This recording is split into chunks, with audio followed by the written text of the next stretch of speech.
I can't. I cannot harmonize. Okay, I think I can, but I think you can. I cannot. I'm like, wherever you go, I follow. That's what sing I'm like, how you're yeah. gonna sing. You say it. Cocktail character? Yeah. Cocktail characters, characters, characters, cocktail characters, characters. Woo! The last one was off, amazing. but... That was awesome. Good job. I don't. Chunk. Do you want to smell mine while you drink yours? Oh, it's so much better. The aromatics. Yeah, it's good. Well, this is really refreshing. I'm gonna drink this quickly today.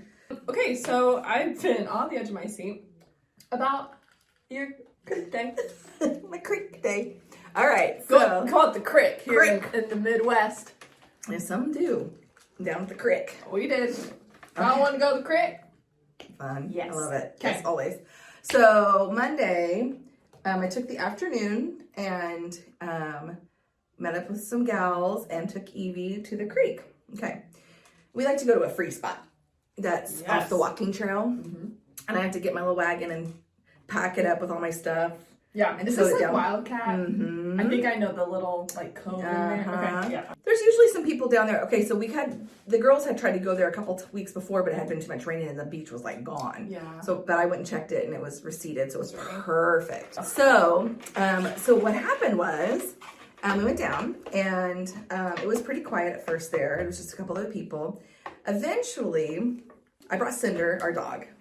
And she's cool with the water, but she mostly loves to be on the people or like just snoozing and stuff. It's great. But she wants to go visit all the neighbors up and down there. So I had to like, come back, because she's not supposed to be off the leash, you know. Oh, gosh. But anyway, so she's on my lap. I was sitting with I have my trifold, my plastic trifold, click, click, click, click, click, click, click, beach chair. Yes, you did. Creek chair.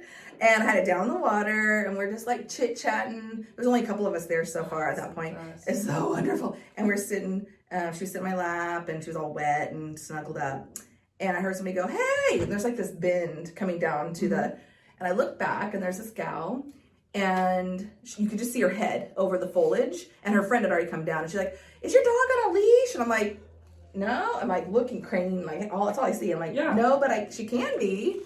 And she's like, okay, well, my white dog is reactive, so I just wanted to let you know. And I'm like, why the heck are you bringing a reactive dog? And at this point, there was more people on the beach. Is that something we're saying? Reactive. My dog's reactive. I've never heard that me either. So your dog attacks things. That's what I'm saying. It's an attack dog. Yeah, your dog's reactive. She has emotional instabilities. That's what your dog is. Yeah, exactly.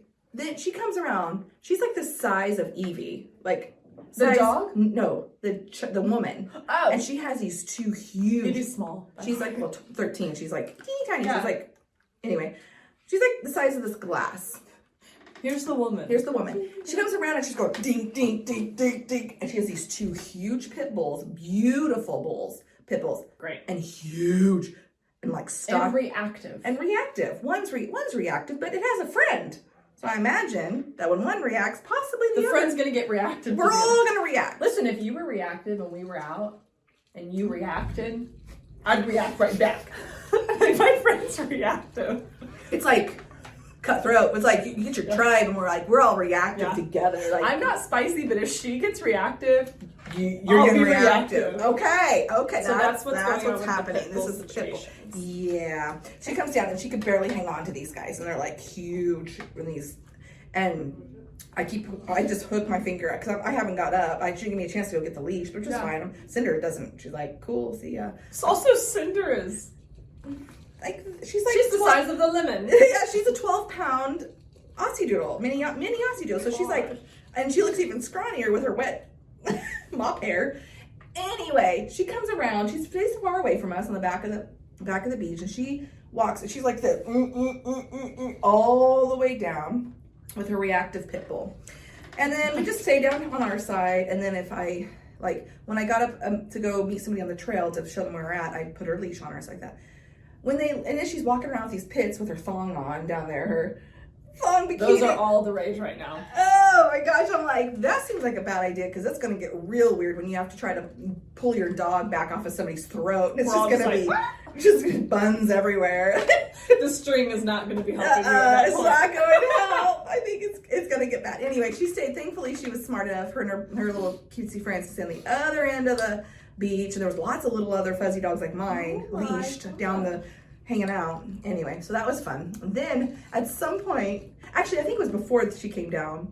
Out of nowhere, this old man came down. My hair is weird today. I love it. Thank you. This man came down around the bend. Yeah.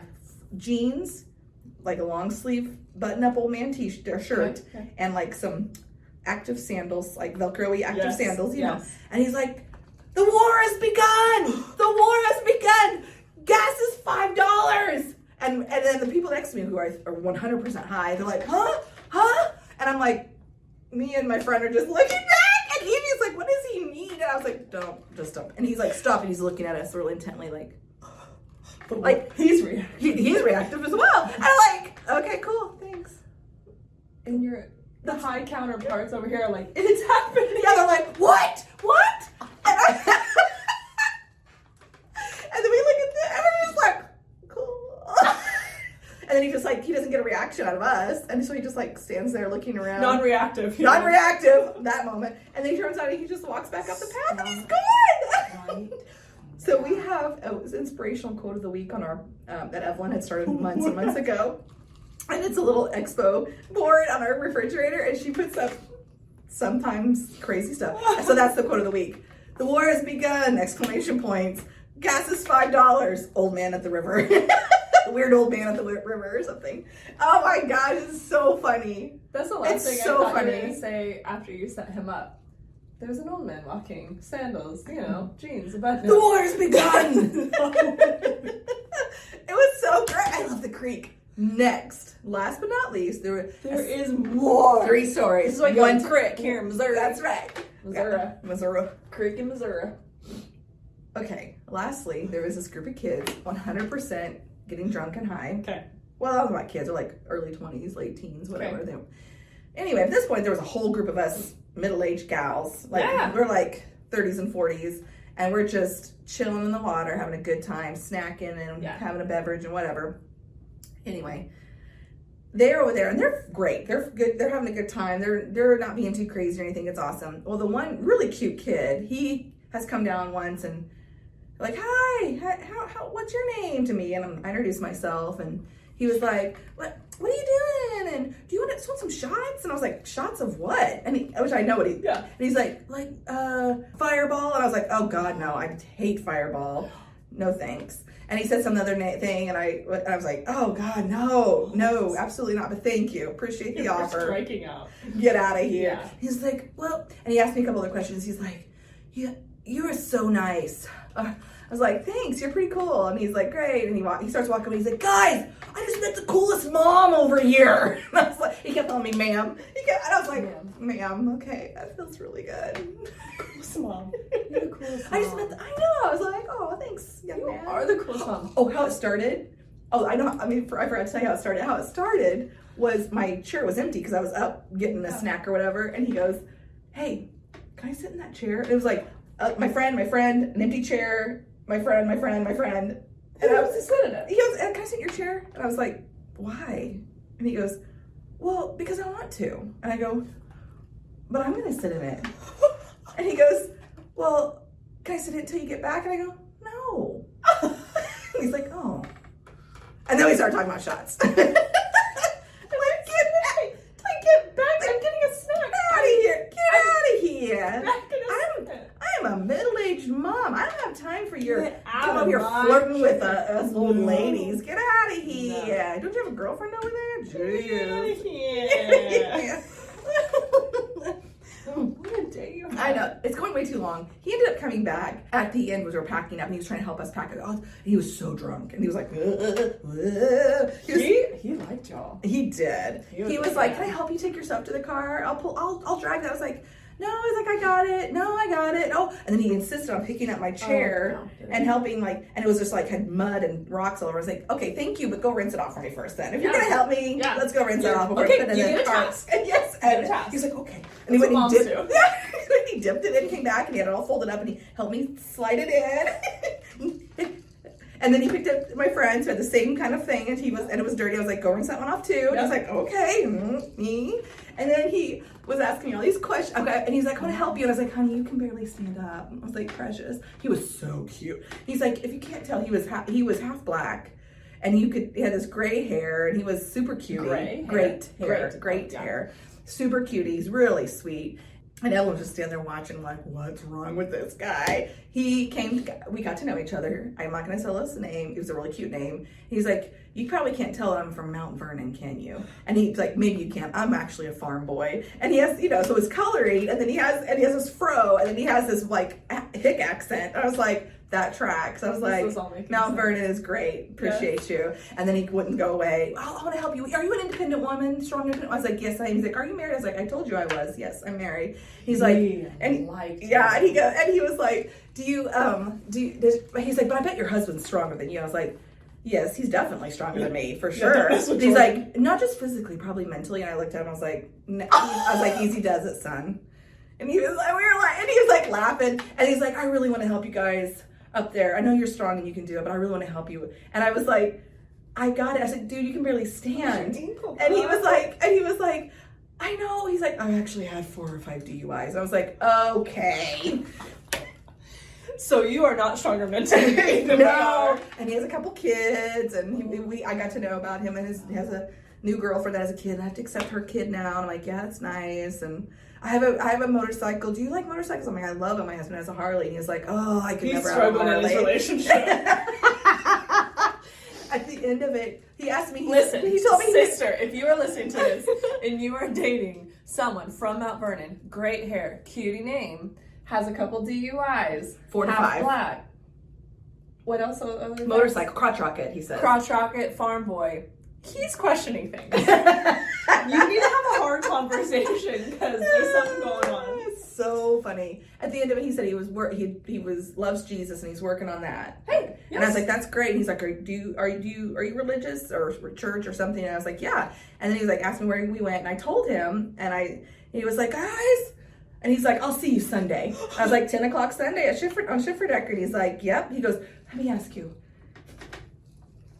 if I come, can we please go to Cane's after?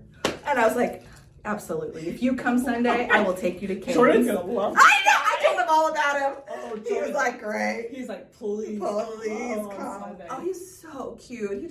He's young and dumb and obviously making questionable decisions still. Getting high and drunk on a Monday afternoon. And going after the mom crowd. Which, that's a ballsy move. It really is. Moms they don't give. They're just. I love it. Don't mess with moms. It was great.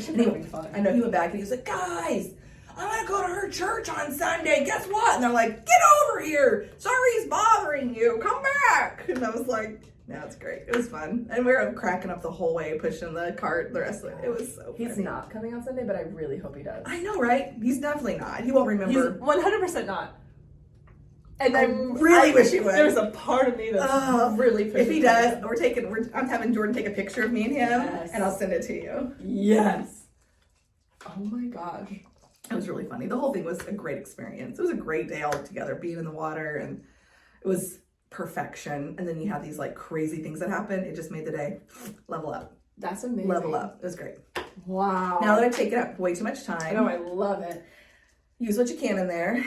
What did you do this past week? Don't go to things. Please. Do what you gotta do. Okay. Sorry to our listeners. That was way too long. This last week. Okay. This last week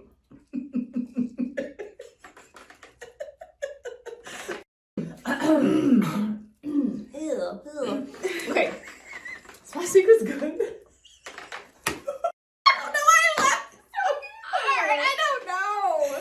Okay, so I turned up the age 33. And on that day... You took extra time off that day because you're like, I want to be with my babes. I want to be with my kids. This is all my fault. It really is. They don't give a crap about your 34th birthday, sweetheart. I turned 33. 33. Sorry. They don't. They don't. And I know that. And I knew that. I was like, but what I want... I just hit that I'm sorry game. I just want to spend the day with them. Like, they had to... Like, we had all the regular day things. Like, right. I just want to go do their stuff. Yeah, of course. That's what I want to go do. Yeah. And that was my mistake. That was really sweet. No, that was the mistake. Your intention was beautiful. It was. And I should not have thought any of it ever. Because I'm going to take that idea next year and just fold it up and put it in your pocket. Save it till next year. Do you want to stay and hang out with your kids? I do, when they're not crazy. And those turkeys, they were being... Oh my gosh. Gwenny she was throwing the toot, and I was like... You got to see it for an hour. They were literally fighting. Like physically fighting. Before I had to take Brooks to gymnastics. I lost it at home before we go. I was like, is this it? This is what I yelled at him. Are you sure you want to do this? This is my only update. This is me yelling. Like, I promise I like them. I know you do. So this is me trying to correct my children in a way that I think is good. I say, so Gwen was being a turd to Amaya. Amaya, if you're doing that to her, she's gonna fight you physically. She's pretty ghetto. She's a little gangster. She's yes, 100%. I love it. And here's the deal. With her ice blue eyes and her black hair and her bangs, and she looks at you and you're like, oh, she's gonna murder me. Okay, listen, Amaya's adopted and the father is unknown. And I know that homeboy, he got some fight in him. Because little sister, she don't give a fuck about nothing. She'll look you dead ass in the eye. Punch you. She does. So she did that. Gwen did not do something with a water cup that she appreciated. She just grabbed her side and like grabbed onto her. Took a chunk out. Like a pit bull. Yes! She's a reactive. She's reactive. She's my reactive We're gonna call her pit bull. She is. Gwen's like, oh gosh. Sorry. I'm sorry. Okay. So like, Amaya's this big. I'm sure it still is. And then Gwen's, if this is the woman and this was your dog, Amaya's the toothpick. Tiny. She's hollow inside. Yeah, she's like got bird bones or hollow for sure. Like she floats when she falls because she's a feather. So, anyways, I had it to this point. It was like nobody was doing anything. Yeah, we were not doing well. So I said, we are not doing well. Look at Gwen and goes, "That is my daughter. Do not be mean to her." That's what you said. That's what I said to Gwen. And then I looked at him and he goes, "And this is my daughter. And don't be mean to her." They're probably thinking, "Don't care." Cool, Mom. Thanks. What? Thanks for the role. How is that? Although I had Jordan do that with the kids, like, that's my wife. Do not talk to her that way. Which I kind of like. I get it though. I don't think the kids probably got it. I don't think it landed with them. I do see where you were coming from though. I love you and I love you. Do not do this to each other. So that was essentially the day. It didn't end well. They were sweet at the end of the day. I called my mom because Gwen had to go to gymnastics later. And so then I dropped the other two off at my mom's house, and that was the reset we needed. They all came in. I'm not joking. Gwen goes, "They're home." They all run to each other like they've been apart for 50 years. And like they all three of them group hugged, and I was like, "Y'all have been a-holes all day, whole birthday. This is about me. This is about me, obviously." And now you come home from your grandma's, and you're just. Gwen, Amaya. I mean, it was like reunion. Oh my gosh. It was nuts. It's like a fairy tale Disney picture reunion. I was a little exhausted. But they were sweet. And they made they set the table. It was cute. It was the break we needed to reset the night and make it end well. Good. Okay, in the middle of the day though, this is the part that I wanted to get to. Okay. So on the way to gymnastics, Gwen is in the back. She's 8 and she goes, "What are tariffs?" What? I was like, I don't even know. Where did you see that? Who are you talking to? How do you know that word? Tariffs. So then I'm trying to explain. I don't know. What I do, I don't. I'm trying to explain a tariff to an 8-year-old. Wait till junior high social studies class. They'll explain it to you. I know. I did it. I dove right in. Oh, and I good just for you, Mom. thanks. I was like, okay, so let's say, and then I go through my whole scenario. I was like, well, and here's what can be the pro, but here's sometimes what happens with them too. And she's like, why would we do this? I'm like, well, here's why they would think it. Then she starts getting to, she's like, well, what's economics? I don't even know how to explain the definition of economics. I'm like, well, I don't know. So anyways, we're having this conversation. We're walking into gymnastics having this, and there's a mother in the foyer of gymnastics. So you walk in, and it's the entry, and then there's like a little side staircase. So you have to walk through it to go up to the stairs, and then the parents go to the upper level, and you can like watch the gym below. Sure. So we're headed to the upper level, and I'm talking to, because my mom met me there to pick up the littles, and I was like, this is the conversation we just had. How weird is this? And this mom, almost like a wallflower, like I didn't even see her. She goes, that's exactly what happened. She was like on her phone. She goes, oh, they're talking about tariffs.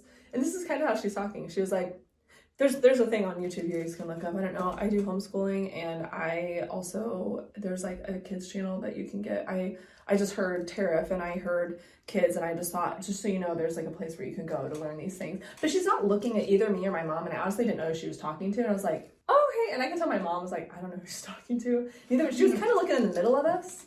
And I was like, thank you so much. That's so good. She's like, yeah, so you might just want to, I'm not really sure. I think we've updated it. I think it's got some, like, are these your videos on economics for kids? Oh, you think? Did you look them up? No. How would you? It was such a weird interaction. And then she was like, sorry. And she like sunk back and I was like, I don't know what you are. So funny. Just camouflaged against the block wall. Yes. I love it. Anyways, it was great. So it was good. That was kind of. We spent a lot of time talking about our updates. I think that was great. We did. I feel like more happened. Here's my problem. We get to Thursday. I truly can't remember the weekend. Yeah. Oh yeah. It's gone. I have one more update. This is kind of a cool thing. I feel like my friend and I manifested something. What's that? Okay, so my friend and I, we are like, okay, we used to be in a home group kind of together, and we're like, it fizzled out. We're like, gosh, like, we feel like we need to put together like a, home groups are like a Christian church thing, okay? They're more just like a friend group, like couples friend group, like, thing. Home group. This is sounding weird as I'm telling it. I'm not in a It feels weird. That's my next question. Call your dad, you might be in a cult. But just like trying to be like, who are like couples we like and we want them to meet each other, and like, who do we like that has same stage of life that we can like all put together? Yeah. Okay. So then we're at Millennium, we're talking about this, which is a pool that we go to. And we're like, maybe like it needs, like, what's the common denominator? We're like, maybe Millennium is the common denominator. And we're like, okay, but then we were naming couples, and we're like, well, they're not a Millennium member, so like, I don't think they can be in our club. And we're like, what are we talking about? But it makes it easy because when we meet, like, our kids go all play together, right? Sure. So then we strategically have a little drink night on our back porch, and we invite this friend, and we're talking, we're like, you should join Millennium. She's like, I have a pool, like, I don't need to join a club. But it wasn't open. We're like, well, it's not open yet. She goes, I know, it's been busy, we haven't had time to open. I'm like, it's the end of June right now. You should come to Millennium. So then, I see, so then homegirl's mom ends up joining Millennium, and it brought her kids there. So I saw her there at the pool, and I was like, I just heard you became a member at Millennium. How cool. She was like, I know. We were trying to talk our daughter into becoming a member. And I was like, I know, how amazing. She was like, and we did it. She became a member. I was like, what? So. She was part of the home group. We're manifesting. I'm quitting. That is why did I say that? Is that what they're called? That's how people call them? In Christian Protestant world, yes. Like, there's like home group ministries. It's like interesting people to live life together in community and like small. Like, it makes sense. It's our COVID pod. But our common denominator is going to be Millennium, the tennis club. The tennis club pool. I don't even play tennis. Oh my gosh. Anyways, that's cool. Manifesting stuff. So that's cool. Like, okay. Get your little home group going there. That'd be fun. You can be a part. Think I'm not part of Millennium, and I'm not going to be. Starts now. Okay. By the way, if somebody has something that you're like, we'd love for you guys to talk about this, or this would be interesting. Yes. Please tell us. Text us if you have our numbers. If you don't, you can email us, and we'll, in the show notes. In the show notes, we'll put our email for our podcast. We can just put myself a number in the show notes. It's literally public knowledge anyways. That's nice too. Put them in. Right? Sure. Gabe, throw them up there. Gabe, put in cell phone numbers. Cell phone numbers, emails, all of it. Text us. Yes. All right. Well, we've established that. We'd love to hear your ideas. We'd love to hear your feedback. And if you have a story, email us. Gosh, we'd love it. If you have a story you want us to retell. Yeah. And be reactive to, because we're good at that. We're reactive people. I'm reactive. Put a harness on me. I'm reactive. That sounds dirty, fella. But the reason we have what we're talking about today is because somebody gave feedback. Which I love. They have never purchased a home, but they want to someday. Yeah. And she said, I don't understand anything about how this process works. Can you talk about that? And I said, you know what, sugar? Yes, I will. Yes, we will. Got you. We got you. So I kind of figured it would, I said, keep it basic. Yeah. Almost like a consultation a little bit, but just maybe a little more explanation on some pieces or whatever. So, okay, if we were brand new, we had no concept of buying a house. We're talking 101, home buyer 101. Okay. The first thing that I would have somebody do is meet with a lender. That's exactly what I was thinking. That's the first thing. Lender. You want to find out what your price range is. You want to find out what you qualified for. If you qualified. If you And if you don't, that doesn't mean you've done something bad. It just means maybe you have to, right, it's a not yet. So then you maybe have some credit repair to do. You have some, there's a lot of different reasons. There's a lot of different reasons. Yeah. But your lender was beautiful. So you have a really hands-on, informative lender. Yes. They will tell you, and I love some of the ones we work with, or all of them probably. All the ones we really work with a lot. They will give you literally a step-by-step, and they'll give you a time frame because they know exactly when that credit score goes up, and they know when, or they know how to. It's beautiful. They know how to help you. They know how to coach you. They get you a plan. Yeah. We call it a credit plan. Yeah. So, and I will say sometimes, so that is definitely the first step. We will meet with people sometimes prior to the meeting with the lender to we have a packet that we go through with people, and we can go through that with anybody if they want to do that prior. But really the first thing you need to do, you have to be pre-qualified. And if you don't know who you want to talk to or who's good, call us. Absolutely. Even if you live in a different area. Absolutely. We have a good network of agents that we can call and find out who's good wherever. So, and sometimes lenders can work in, we have a lender that she doesn't even live locally here, and she works with a lot of our clients. Anymore. She did. Yeah, she did. Yeah. And then she moved away, but she keeps her license. Yes. So she can still work here and in multiple other states. Yeah, she does. So anyways. She's awesome. So we have several awesome lenders. So they'll get you set up. So lender first. 100%. Because they get you going. So then, and actually, I think that's really smart too, because not only for people who don't even think they can, go ahead and meet with them. Because you don't know until you know. And then you can say, you don't qualify, you need to bring your they'll tell you about income and your credit and all these things, and they'll tell you where it needs to be to get to this point. Yeah. And it's beautiful. So there's that. Even if you're thinking, in 2 years we're going to buy a house. Yes, do that. Don't wait till 2 years, because what if you have credit repair to do that you don't even know about? You want to start on it now so that in 2 years, you're actually ready. Perfect. Yeah. Love it. So do that. Then meeting with an agent is really the next thing. Because, and really, any good agent, hopefully you call us, because... there's a lot of them, but... But any good agent, so if you are shopping agents, then you want somebody who's going to sit down with you, who's going to listen to you and ask you a lot of questions, which is important because we want to understand. You want to know that they know what you want. They're not just what house do you want to look at? Yeah, this house? no, Okay, lots of questions.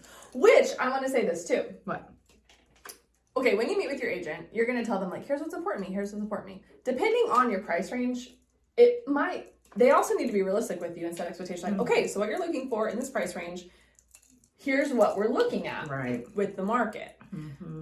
I will say a lot of times clients see houses, I think, before we do sometimes because they're living in their specific search while we're living in a bunch of different searches. So I always tell people, if you send us a house first, that's okay. The internet is quicker than a human. So I can't necessarily wake up every day and beat everybody to finding the house they're gonna look at that day. Yes. That's why we have searches and things. And people are obsessed with Zillow. They're obsessed with Realtor.com. I was even listening to a podcast where Brad Pitt was talking about how he's on Zillow every day just looking at houses all over the place. It's so much fun. It's just, people just love that so much. Yes. So buyers be looking. Yes. But I hear a lot sometimes I've been finding every house, which you shouldn't necessarily find your agent should be helping you with that. Search, yeah. And because of the internet, a lot of times people see things first. So if you feel like my agent's not sending me anything, and that can mean different stuff, make sure it's not that first. Because sometimes people do see things before we do. Yeah. That's not always the value specifically of an agent. They should be bringing options to you though. Sure, for sure. Okay. So you're going to meet with your agent. You're going to walk through the process. Mm-hmm. Walking through the process looks like, here's the process that we walk through. So what happens next is the search. Got it. And whether that's buyer searching, we're all doing it together. It's simultaneously happening. In that searching process, we're looking at houses. We're going to go show, we call them showings, or tour the house. We're going to go do tours. And we try to work with everybody's schedule. We try to get in there right now. You better get in quick, because if it's a good house, if it's a good price range, if it's a competitive situation, or maybe not. Maybe you don't think it's going to be competitive, and it could. Either way, you never know. So just you want to move quick, regardless. Yeah, because why not? Why not get in and look at it? Because we want to mark it off the list. Next. So we want to be looking constantly. So looking, sending stuff back and forth. In the meantime, if there's still some lender stuff happening behind the scenes, that'll be happening behind the scenes, and making sure that we get you pre-approved. It's really important to have a pre-approval letter from your lender before we really start looking hard, because then that gets added to an offer. Any offers we make, we send the pre-approval letter so that there is proof that we're in it. That you have financing. We have financing. Yeah. So searching happens. When we finally find a house that we like, we go. The next step is to make an offer. Yes. And one of the things that is really important that we didn't really skim over it, but was we also ask you in the consultation what money you have set aside to purchase. That's what I was going to talk about. Yeah. So you asked that. That's good. We asked that. Yes. And it's important. It could be zero. Okay. Well, we'll tell you this is what you do need. Yeah. And this, make sure you have this much set aside at least. Yeah.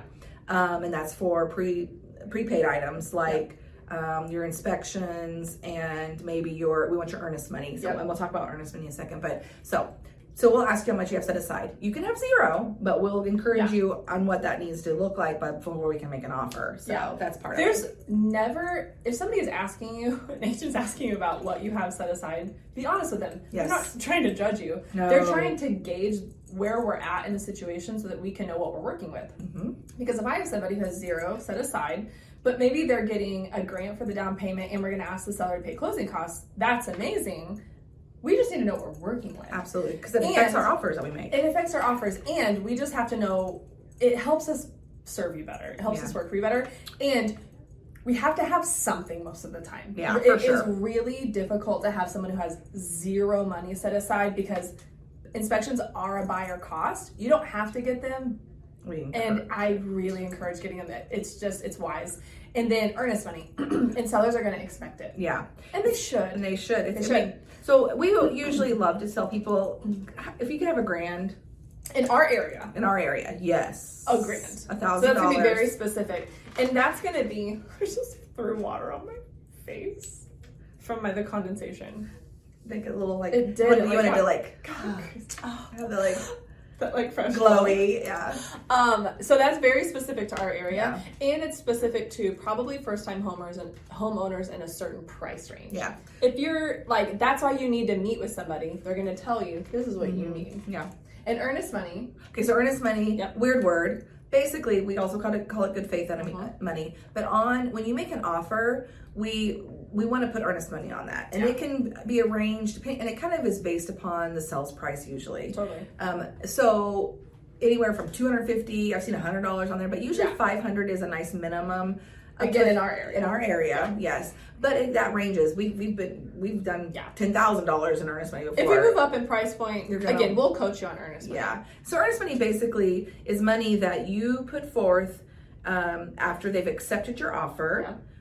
That money gets held into a little bucket at the title company, which is a third party company.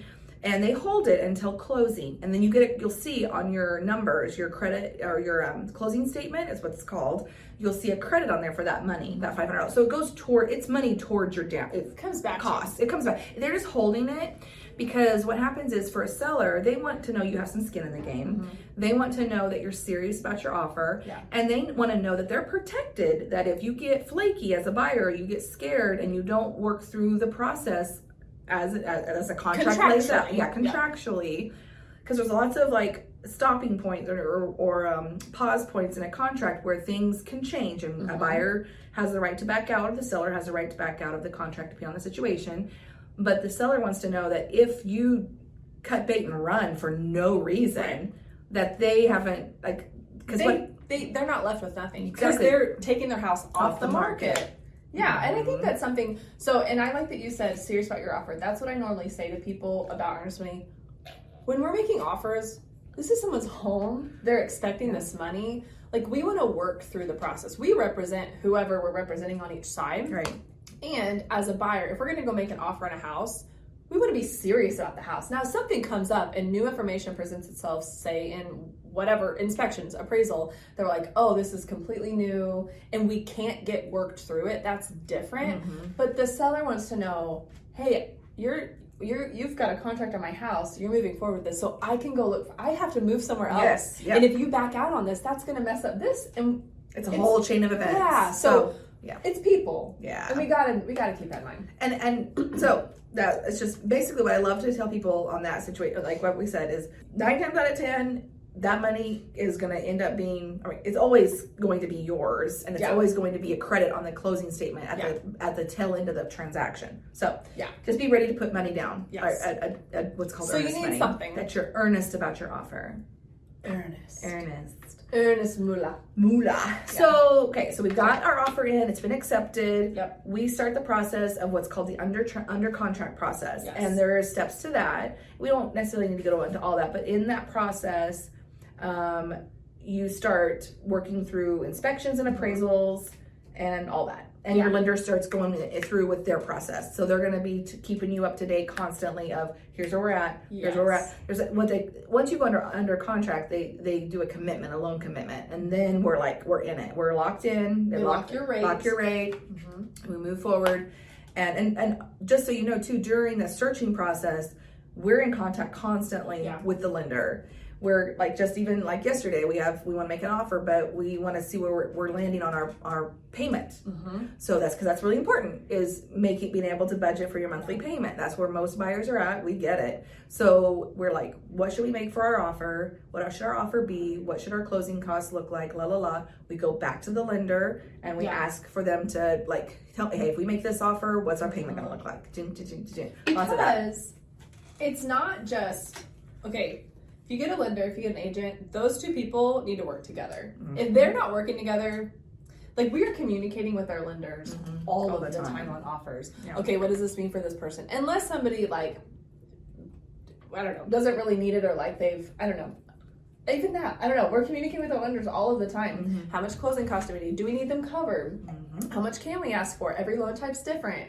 What does this look like? What are you calculating payment at? Where do we need to be on this? Here's the address of the house, because then we can pull taxes on it. If we go under contract this date, what's our closing date going to be? Because the buyer is going to need to know when to give notice on their lease of their current apartment. It's like a dance. It really is. And we want to work with partners who are going to salsa with us. Yes. And the best way possible. Life's a dance, you learn as you go. Sometimes you lead, sometimes you follow. That was really good. Really? Yeah. Thank you. I actually think you have a good voice. Oh, you're sweet. Thanks. I love 90s country music. So there's that. And that's John Michael Montgomery, in case you're wondering. That was really good. Thanks. So we just want to, Yeah, it's a dance. It's a dance. And it's being in sync with each other and being willing to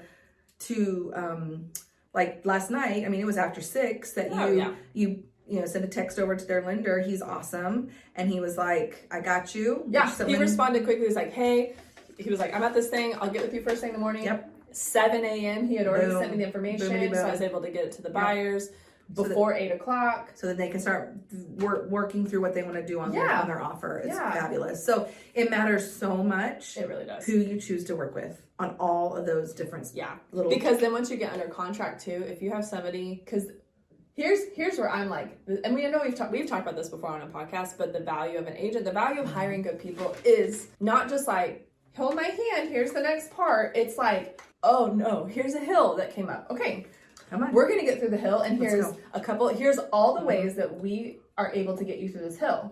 Which ones do you feel comfortable with? Here's the ones that we have, whatever. Right. You need someone who's problem solving. That is the job. And that is also the job on the lending side. It's all the time. We are in communication all the time. Yep. Because when you get into the process, We have somebody right now, like we've got a closing date set, but we've got some inspection stuff we're working through. We've got insurance involved now. We've got credit expiring at a certain time. We've got to get somebody moved, and we got to make it all work. So, and you got the title company over here, just so you know. Yes. That's our hub. I always think of the real estate transaction as a wheel, and for me, the title company is the hub. Yeah, because and then all the rest of us are spokes on that. The buyer, the seller, the lender, the insurance company, the mortgage company that we have to pay off, the court system, all these, they bring all the pest inspector, they bring all the lender or the title company brings all that together. And by the way, they're also in the background doing a search on the property. Yes. So if you hear about title and escrow in Missouri, title and escrow, that's where we do a title search, which that means you're looking at the title of the property. They look back for 40 years on the property, and they look to see ownership and make sure that chain happened properly. It's called chaining, actually. They make sure that ownership happened properly. That this seller was this buyer is the next seller, the next seller is the next buyer, and then do it exactly. If there's any divorces in there, if there's any deaths in there, if there's any tax liens, all that stuff, they go through all that, and they're working on the back end because the seller has a responsibility, to give what's called clear title. Yes. Basically making sure that there's no issues on that piece of property. That seller can sell that piece of property without the buyer inheriting anything else they have to work through. And then clear. Yep. And the title company also. So the title company, after they do that, then they will sell you a title policy, which is an insurance policy. And as an owner, you only can purchase an owner's policy at one time, and that's when you purchase the property, and you have that for the entire time that you own the property. So if anything ever comes up, then that title company did the search, and if they missed a lien or an ownership issue or some sort of what they call cloud or some sort of cloud on title, you go back to the title company, you do a claim just like an insurance company, and then. But because they've done their search, there shouldn't be, and that's it's not. I mean, it happens. Of course, it does. That's why it exists. Yeah. So then the title company has to deal with however Which they work that out. Which is why it's also important to have good title companies that have reputable names. So also we have title company recommendations, and it's just important. Like every part of the process is important. It is. And Everything matters. Continue, because title companies, I don't think people think that they're super. They don't even know they exist. They get kind of underlooked. They facilitate really the whole thing. Yeah. And honestly, I didn't know when we bought our house in 2004.